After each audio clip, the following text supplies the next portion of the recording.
Hello, welcome to Retro for You. Today's episode is a bit of a mishmash. Well, not a mishmash, but it was a last minute thing basically. I was trying to go do the Harlequin, this Harlequin. You remember we built last week. Now I have still got some problems with this. It's working a lot better than it was. I've now got full colour. I was missing the blue line. Wasn't the blue line, sorry. I was missing the green line. The green line was down. It was down to a transistor here that was broken. So I replaced the transistor and now I have full colour. But there's some sort of interference on the horizontal line.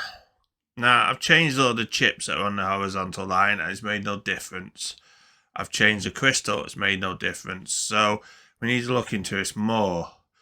Due to this taking its time and other things in the house, with it being nearly Christmas, etc., I was a bit delayed doing a video.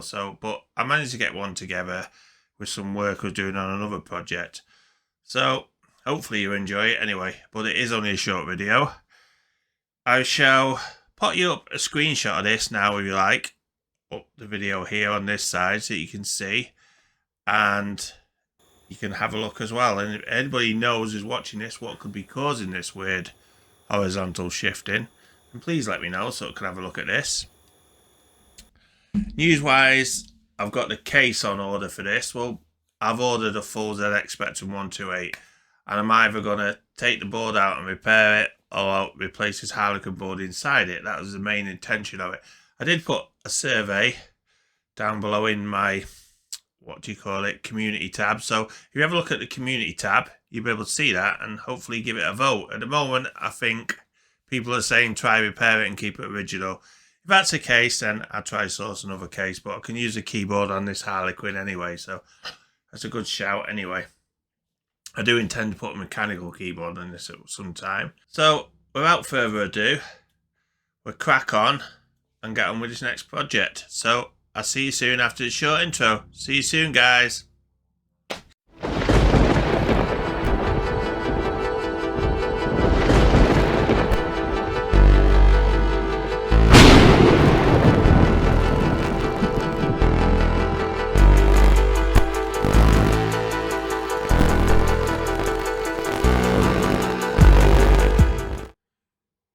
Okay, so welcome. Today, it's just a short video. I've had a lot to do and I wanted to get some jobs out of the way.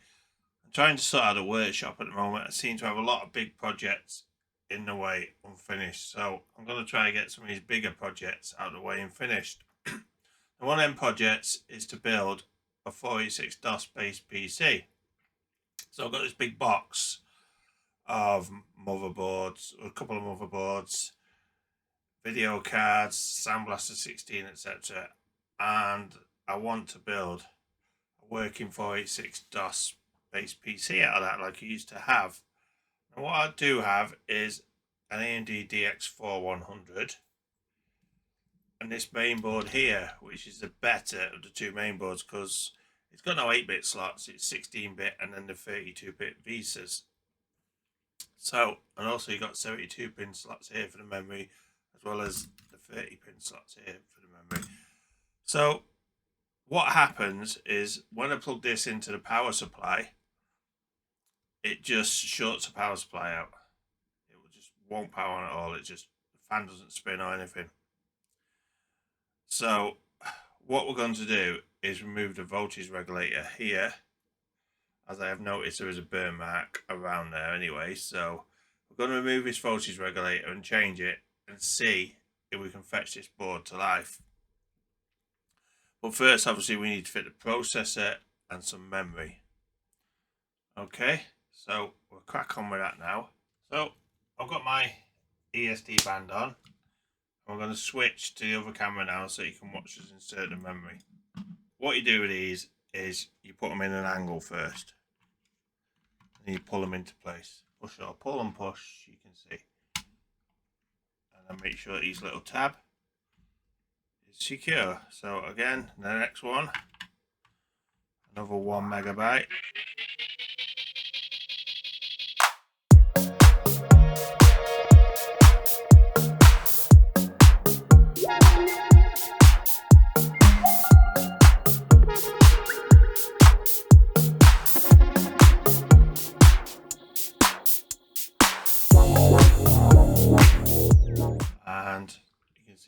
the memory is populated in those banks of 30 pin sims. Next, we need to fit the processor. Now the processor will only fit in one way. This processor itself is a DX4 100 MHz. So it's fast for 486. It's one of the fastest actually. I think fastest is a 120. Might get me wrong, there might have been a 133. But basically it's 4 times clocked inside the CPU to give it 100 MHz. But around the board it still went at 25 MHz. Correct me if I'm wrong. I think it's 4 times 25 equal to 100. And the DX266 was 2 times 33, which added up obviously to 66, but we're at 33 around the board. So what I do again, I switch to the other camera and we'll show you how to fit this processor. Okay, so you can see the processor slot now, okay? So we should be really close. Here is the processor, an AMD AM486 DX4 100. And if you notice, it says 3 volt heatsink and fan required.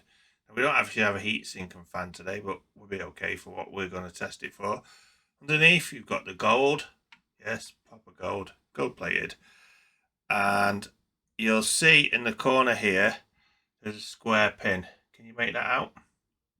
Just where I'm pointing. Give me tweezers, I'll point it to you. There's this square pin, which you can see there. You see the rest around, and then there's a square on there. That designates to this pin here in the corner, so that's how you know which way to put the processor in. There's also a dot on the other side here. What you need to do is lift this lever and then slap the processor in.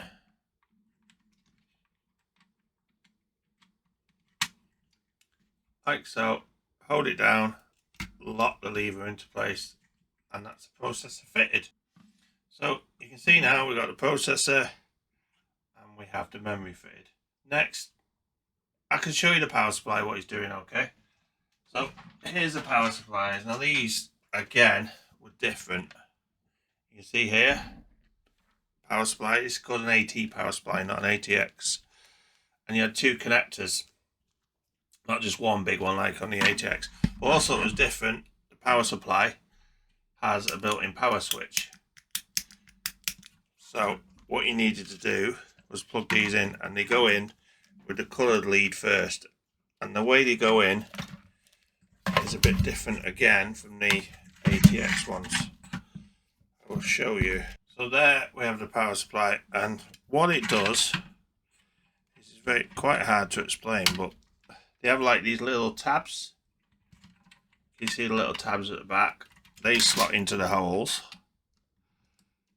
like so, and then you push it down into place.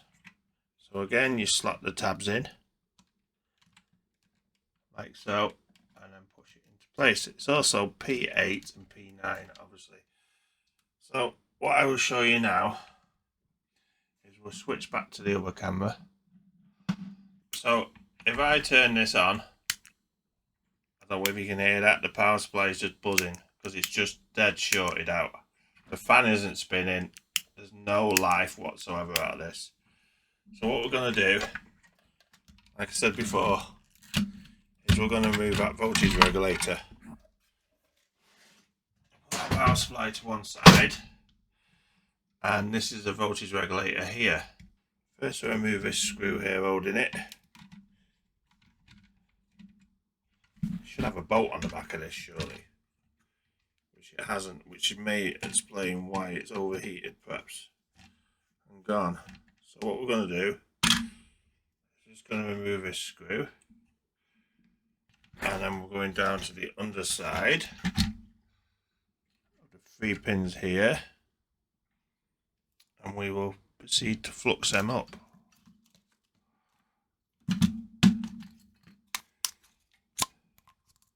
Get some flux and flux them up. So I know that isn't brilliant, but you can see it where we're going to be desoldering.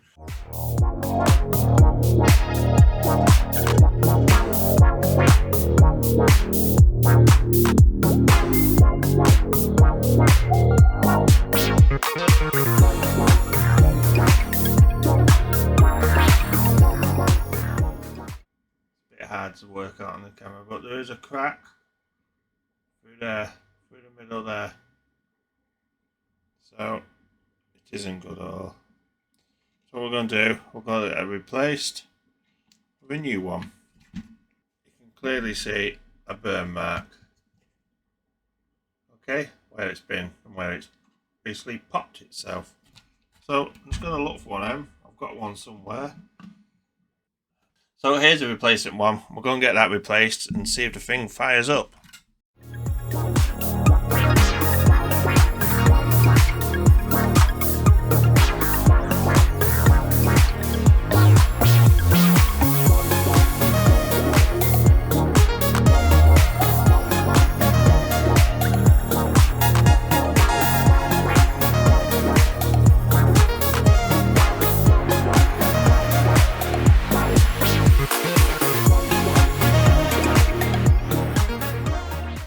Hopefully it's going to work. Now to test it, we need a video card. So we've got a video card here. A Trident TV 9000C, which is a VGA card. It runs off the ISA 16-bit. So we'll put that into a slot. Like so. We'll get the VGA lead.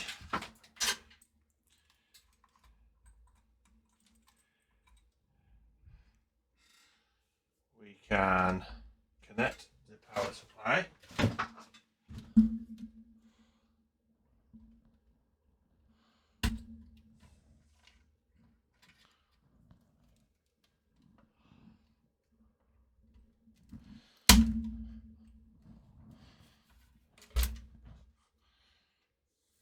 That should be enough to keep this going.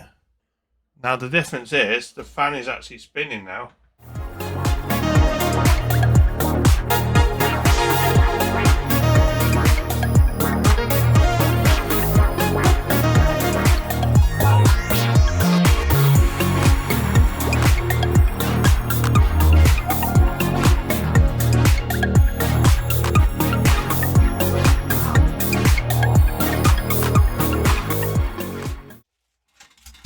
So it's now many hours later.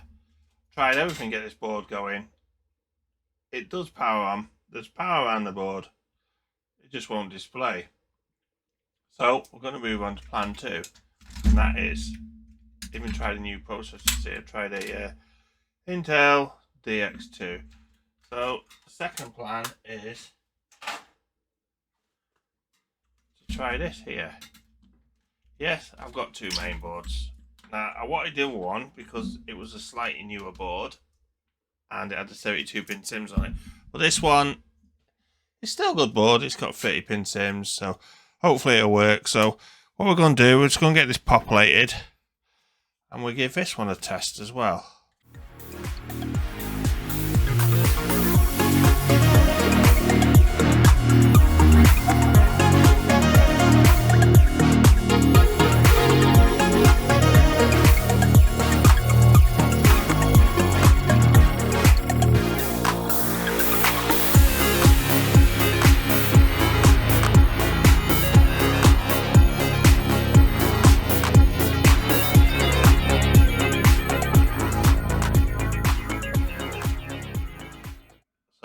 As I explained before, these didn't have onboard sound, onboard IDE, floppy drive controllers, etc. So everything was on expansion ports. So here's the first one, which is a Sound Blaster 16. So you've got your audio ports there for your microphone, your joystick port, and the volume as well. These are great cards, the Sound Blaster 16. These changed PCs basically because they gave them good sound at last, quality sound, instead of the PC going beep, beep, beep. This here is similar to an IDE, but it was a port used for the Sound Blaster Creative CD-ROM, which was a 2-speed CD-ROM, which was slightly different than IDE as far as I understand. So that will be getting fitted in as well and giving us some nice sound. Like I said before about floppy drive controllers, etc., they were on here, these I/O boards. So what you got here is the floppy drive and the IDE for the hard drives.